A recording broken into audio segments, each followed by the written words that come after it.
La haine est un parasite. Je suis venu te parler de la part de Jésus. Amen. Il était la vie, il était la porte, il était aussi la clé du séjour des morts. Arrête de pleurer. Le rôle de Jésus-Christ, c'est d'abord de te consoler. Il n'est pas pressé, il veut te consoler. Si ton cœur n'est pas restauré, tu ne pourras pas vivre une vie nouvelle. La rancune que tu as contre ta soeur, la rancune que tu as contre...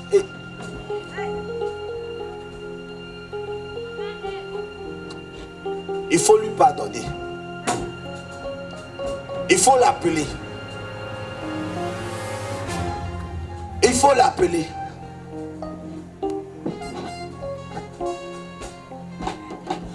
Il faut l'appeler. Tu vas te sentir libéré. Demande pardon. Tu vas te sentir libéré. Pardon. Tu ne parles pas avec ta mère parce que tu as appris de la part d'un prophète qu'elle est sorcière. S'il te plaît, il faut lui pardonner. Pardon. Restaure ton cœur. Tu as arrêté de lui ouvrir des pagnes. Pourquoi? Ce n'est pas normal. Il faut continuer à le faire. Le Seigneur a dit à la croix, pardonne. Pardon. Car ils ne savent pas ce qu'ils font. Pardon, maman. Si tu dis que tu es chrétien, c'est que tu as le cœur de Christ. Pardonne à tes ennemis. Alléluia. Amen. Ton cœur doit être restauré si tu veux un nouveau miracle.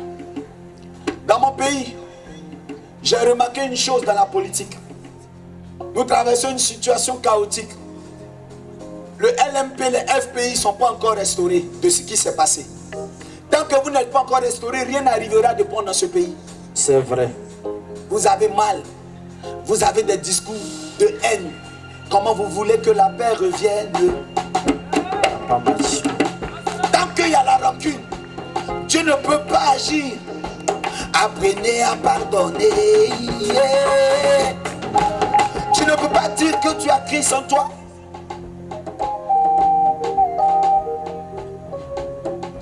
Lorsque tu entends les gens du Nord, tu entends les gens du RDA parler, tu sens qu'eux aussi n'ont pas encore pardonné. Et dimanche à la messe, tu vois ces mêmes politiciens en train de dire je vous salue Marie, en train de vous dire notre Père qui est aux cieux. Quel Dieu vous priez, dites-moi la vérité. Quel Dieu vous priez, vous qui ne pardonnez pas. Quel Dieu vous priez. Alléluia.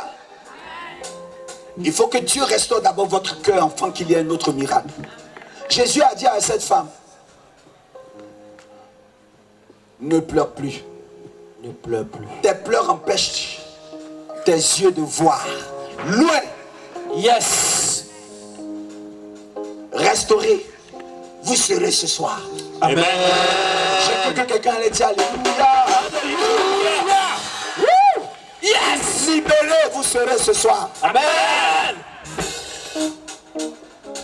J'ai dit dans ce pays, tant que c'est Jésus qui m'envoie pour dire la vérité, je dirai la vérité. Yes. Même si ça doit m'envoyer à la Maca, je dirai la vérité. Amen. Même si je dois mourir, je dirai la vérité. Amen. Alléluia. Amen. Ce soir, dis à ton voisin, on va Et la chose. Se montrer la chose. J'ai l'honneur, j'ai le privilège ce soir de vous annoncer, de vous parler d'une personne. Celui qui m'envoie, mon patron. Amen. Celui avec qui j'ai signé un pacte. Si je dois mourir, c'est pour lui que je meurs. Celui à cause de qui je souffre. Celui à cause de qui je ris. Celui à cause de qui je ne dors pas. Celui à cause de qui je me repose souvent. Je suis venu vous parler et vous dire sa commission. Mon patron, sûrement vous avez entendu parler de lui. Il m'a donné pour tout pouvoir de vous dire ce soir que vous n'êtes pas une erreur de la nature. Il dit à un moment donné, vous avez cru en l'échec.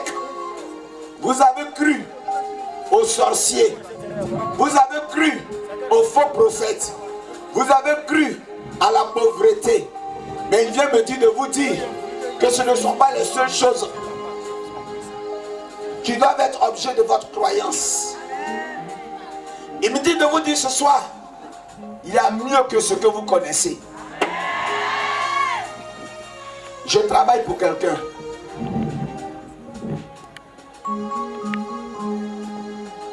Un grand sacrifice a été fait pour que je sois là aujourd'hui. Amen.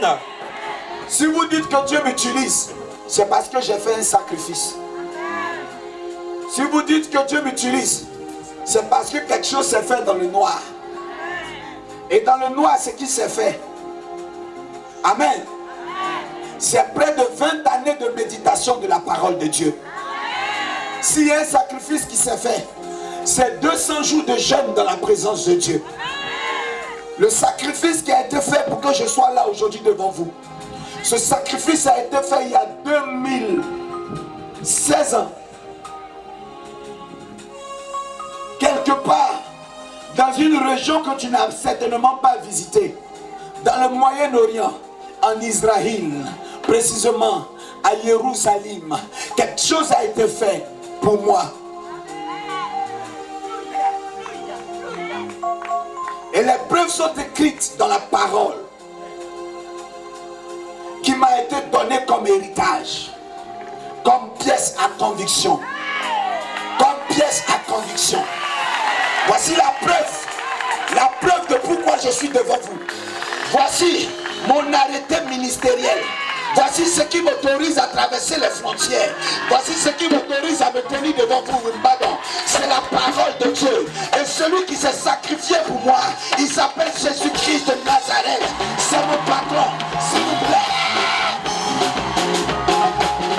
Yes.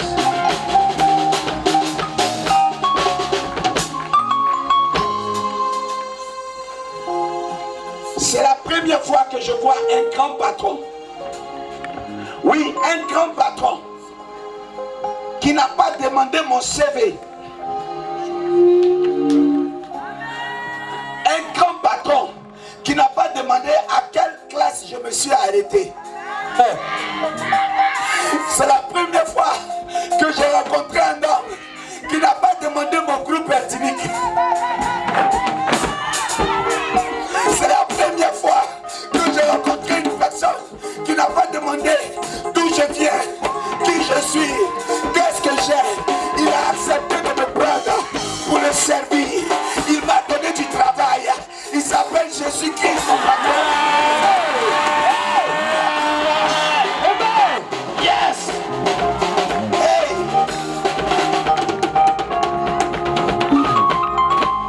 C'est la première fois que je n'ai pas eu besoin de donner l'argent à un oncle pour m'aider.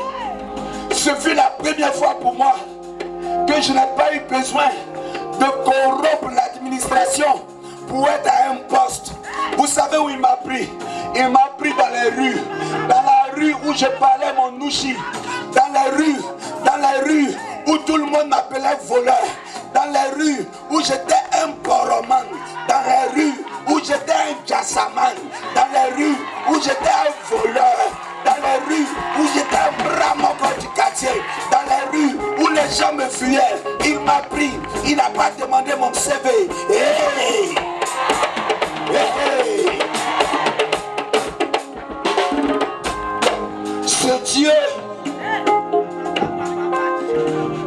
il m'a pris dans les rues. Ah oh, ce Dieu là-haut, il m'a pris dans les rues.